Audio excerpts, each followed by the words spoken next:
Aaron Rodgers, who is a prime character in my spin-off show, Hobble Watch. It's like the Manning Cast, but I just watch people hobbling around, or potentially.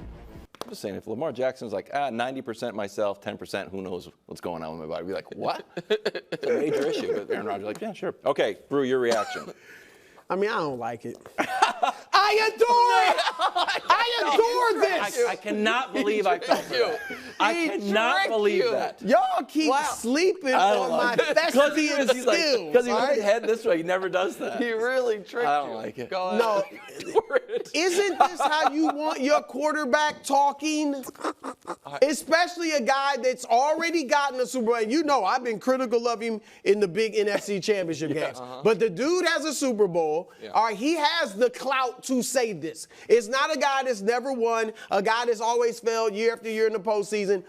This is what got me thinking they would have a great year last year. Yeah, I know. Because he's all in. He's putting it out there. He's not like, look, hey, I'm 40. You know, I'm going to go out there. I'm coming off an Achilles. I'm going to see what I can do. I feel good. I feel good. But, you know.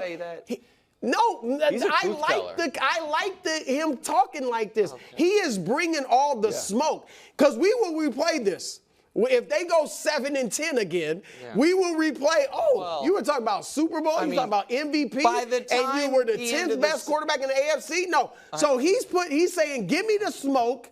Now, I'm not guaranteeing that he will be that guy, but Nick, I will say this. I'm guaranteeing he won't. If he is somewhere in between the guy we saw in the last year in Green Bay and the MVP Rodgers, they can be good because they beat 3 playoff teams last year. That's 3 times as many as the Miami Dolphins. Everybody's wonder child. All right? They lost and with the worst quarterback play in the league. The Dolphins twice. They're the worst quarterback play in the league to beat 3 playoff teams. So, I'm just saying. I like it. By the way, if they go 7-10, I don't think we'll ever replay this because between now and then there will be plenty of other things. There is a lot that we will be. He will get mocked. So here's the thing. He loves for this sentiment. Wilds, what do they call me?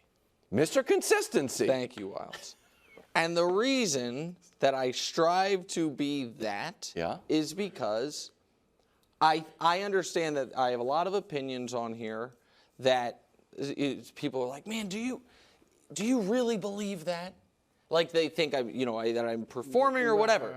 And I think the only way to have credibility with the audience is to be like, check my record. See if you can find the tape of me saying the opposite of something or whatever it is. I am consistent throughout, which is why I find anything. Called me an idiot one time. Oh, sorry. I apologize for that. I try to go doofus instead. It's less cutting. Is it though? Doofus is less cutting than idiot. But I feel like with Aaron, I'm going insane because I am supposed to take seriously him saying, I think we can win the Super Bowl. I think I can win MVP. In the same interview that he says, now this was, to be fair, they recorded this 10 days ago. So call it May 20th. That on May 20th, he's 90%. When he swore up and down in December, he could have played and was proven right. And that the only reason he didn't is they were out of it. He defeated Saints. And so you do lose. That is literally a tale as old as time, which is if you consistently mislead with your words, I am then going to give less credibility to your words. Also, here's the other thing. This is not, we can say they could win the Super Bowl. I don't think so, but at least that's a realistic thing. The idea that he is going to be the league's MVP or the best quarterback in football is an impossibility.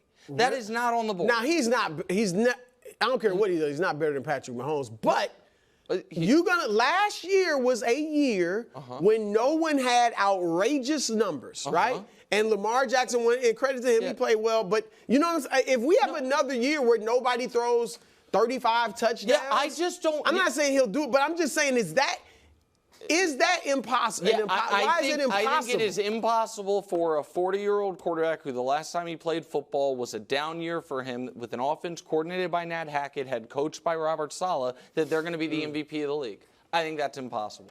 Wow. Wilds? He hasn't over 300 yards in 23 games. You were horrible. Now he's going to win MVP.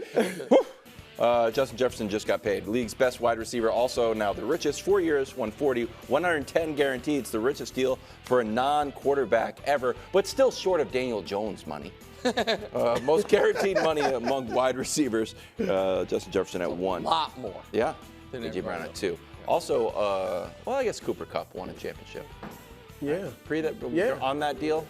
So, okay. That was huge. Right That was a huge deal when Kupp got it. Right, he got it post Super Bowl. Yeah. Got it. Oh, so there's that deal has no Super Bowl rings? Well, yeah, I mean, on those current deals, no, because Tyreek got his new deal, Kupp got his new deal. Okay, so a lot to unpack. What's your reaction? Listen, Justin Jefferson's best receiver in football. He deserves the money. If I were running a team, this is not how I would spend it. And I understand you draft a guy, you develop a guy, he looks like a Hall of Famer. It seems insane. And if the Vikings, the unique case of they did just have a rookie quarterback, so they have the money. I understand all of that. I think that you need to adjust team building based on what college football's producing and based on what the market is allowing.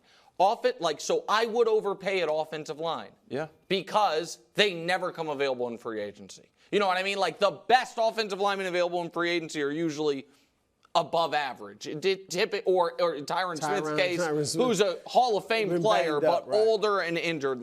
Defensive linemen.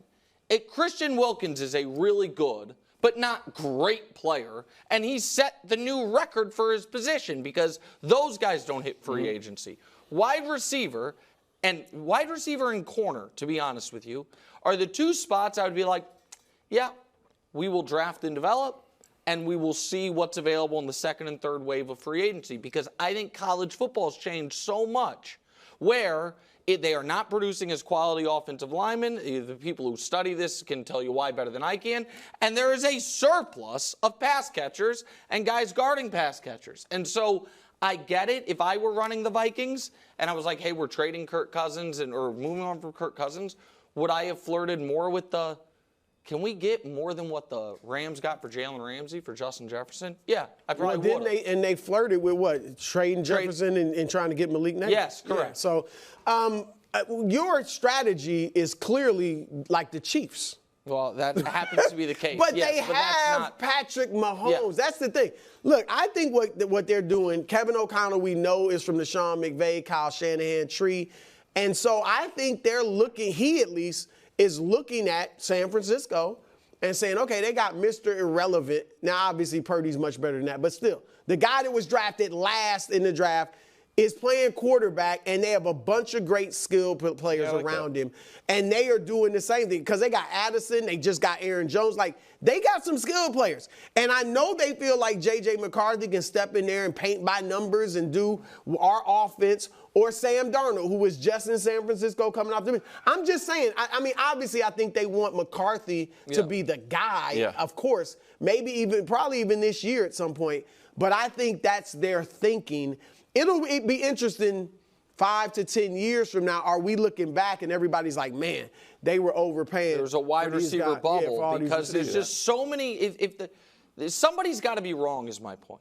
It can't be the draft nicks that say there are 9 first-round draftable receivers in this draft, and the previous draft there were 7, and the one before that there were 6. Eventually, it can't be that, and the wide receiver market on the veteran extension is exploding. Those two things to me are in conflict from a supply and demand perspective. Right. Thanks for watching. Subscribe here to get more from the show and to check out clips from other shows on FS1.